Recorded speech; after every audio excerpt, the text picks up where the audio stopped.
Hello, good day mga boss. Welcome to our channel, Mark's Motovlog.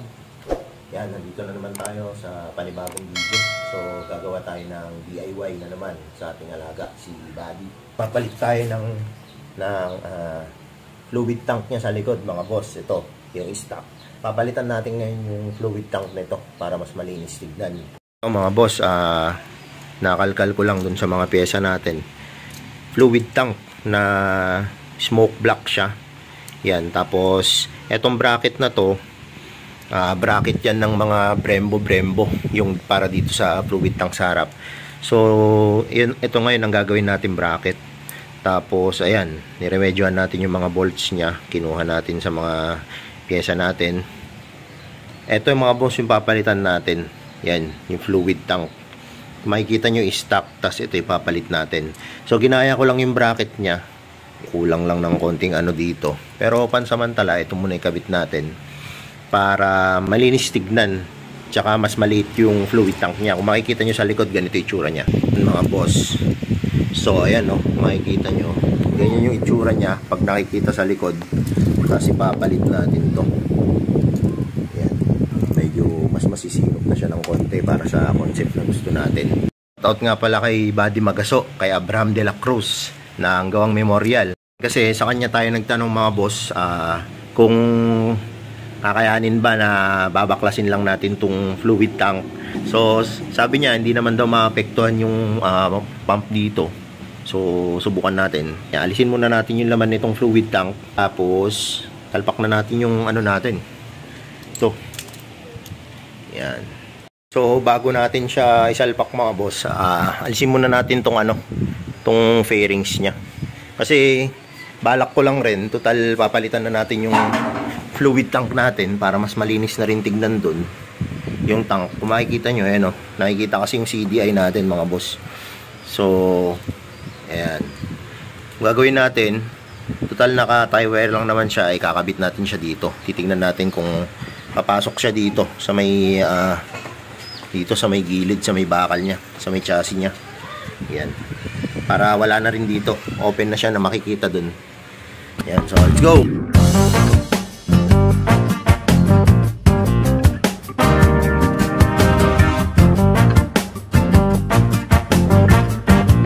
Ayan mga boss, nakalas na natin yung fairings niya. So ito yung CDI niya. Ayan o, makikita nyo, nasisilip kasi dito eh. Ngayon tinansya natin siya sa fairings kanina hanggang dito. Subukan natin dito mga boss. Yan. Dito o kaya dito sa tapat nito.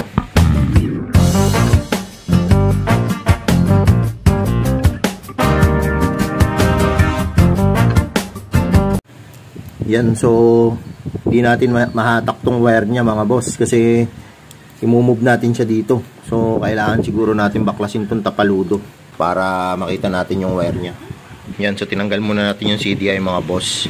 Kasi alisin natin yung electrical niya para mahatak yung CDI papunta dito. Dito natin siya ilalagay.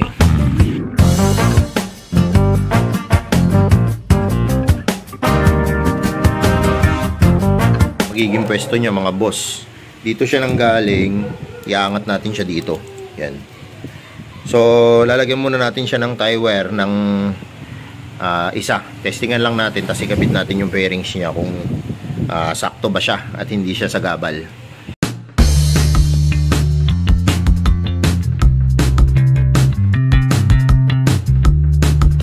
Yan, so nailipat na natin yung CDI natin mga boss, tapos kinabit ko tong fairings niya. Titingnan natin kung sasakto siya. Ayan, CDI. Wala akong nakahawak ng camera eh. Lang yun o. Yan o. Pumasok siya mga boss.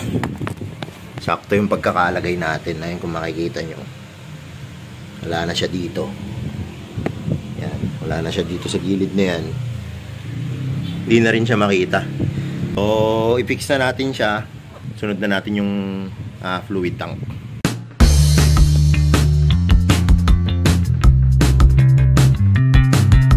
So, naipwesto na natin siya mga boss.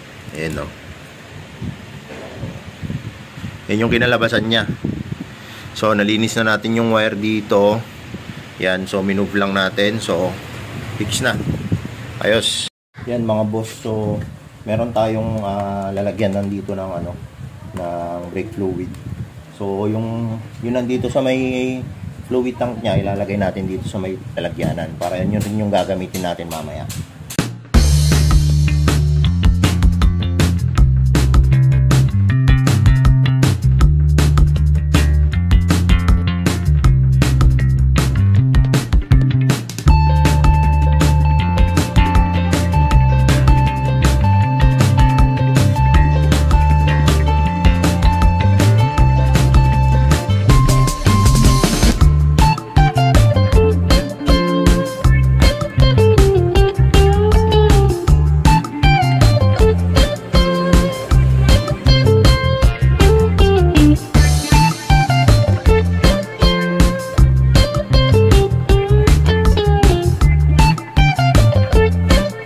Yan, natanggal na natin yung fluid tank mga boss. Medyo mahigpit nga lang talaga yung stock.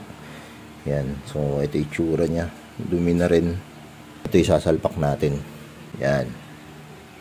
So ito kanina yung fluid na nakuha natin dun. So ito na lang rin siguro ilalagay natin. Hindi na lang natin siya ibubuhos lahat. Yan o. Time lapse, pasok.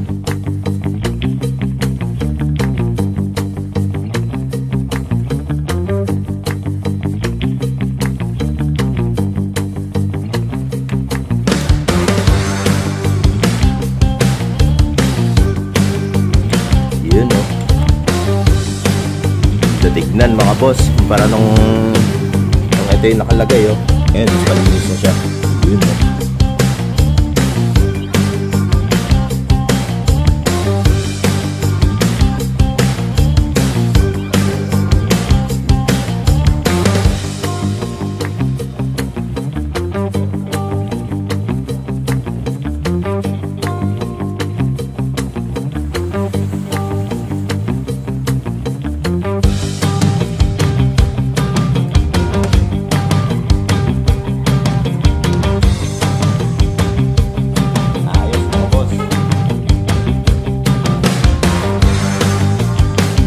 Mga boss, natapos din natin yung project natin dito kay Buddy. Ayan o, makikita nyo. Tapos inayos na rin natin yung brake house natin sa likod. Maraming salamat at umabot kayo sa ating video. Marami pa po tayong gagawin dito patungkol dito kay Buddy ng mga upgrade. Sa mga bago pa lang sa ating channel, please don't forget like, share, and subscribe. Mark's Motovlog. Yan, maraming salamat po sa lahat ng sumusuporta mga boss. Help me reach 1,000 followers. So yun lamang po. Ride safe and God bless.